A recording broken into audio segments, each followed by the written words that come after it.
les merengues sont ouvert la marque avec un but de Rodrigo, 22e, puis ont pris le large grâce au triplé de Benzema, de la tête 29e, du droit, 32e, puis d'une remarquable reprise acrobatique, 36e, avant que Marco Asensio, 73e, et Lucas Vazquez 90e plus 2 ne scellent cette correction. Une victoire qui leur permet de faire le plein de confiance avant la demi-finale retour de Coupe du Roi face au FC Barcelone mercredi, 21h, au Camp Nou, un match capital pour les hommes de Carlo Ancelotti, défaits 1-0 à l'aller et qui ont laissé échapper les 3 derniers Clásicos. Un succès qui rassure, aussi, après la fenêtre des matchs internationaux et à 10 jours du quart de finale aller de Ligue des Champions contre Chelsea au Santiago Bernabéu. Et comme l'an passé contre les Blues, Karim Benzema a vu triple dimanche contre Valladolid.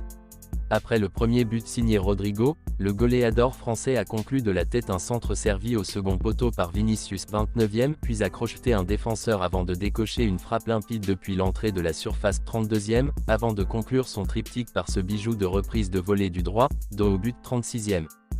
Revoilà Hazard. Selon le statisticien espagnol Mr Chip, il s'agit du triplé le plus rapide marqué en Liga depuis celui d'un autre Français, Kevin Gamero, qui en avait réalisé un en 4 minutes et 45 secondes avec l'Atlético Madrid contre le Sporting Gijón le 18 février 2017.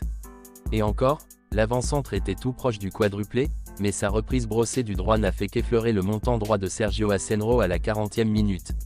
Et, KB9, n'a pas eu le temps d'en marquer davantage, il a cédé sa place à la 64e, pour céder sa place à Eden Hazard, dont l'entrée en jeu a constitué un petit événement en soi. Le Belge n'avait plus disputé la moindre minute sous le maillot blanc depuis le 3 janvier, lors de la victoire 1-0 contre Cacereño, un club de D4 espagnol, en un 16e de finale de Coupe du Roi. Hazard a même eu le temps de servir la passe décisive du dernier but madrilène pour Lucas Vazquez, sur un mauvais dégagement du gardien adverse 90e plus 2. Valladolid n'a eu que peu d'occasions de s'exprimer, si ce n'est la frappe en pivot décochée par Quique Pérez juste au retour des vestiaires 46e, qui a fait trembler le poteau gauche de Thibaut Courtois et touché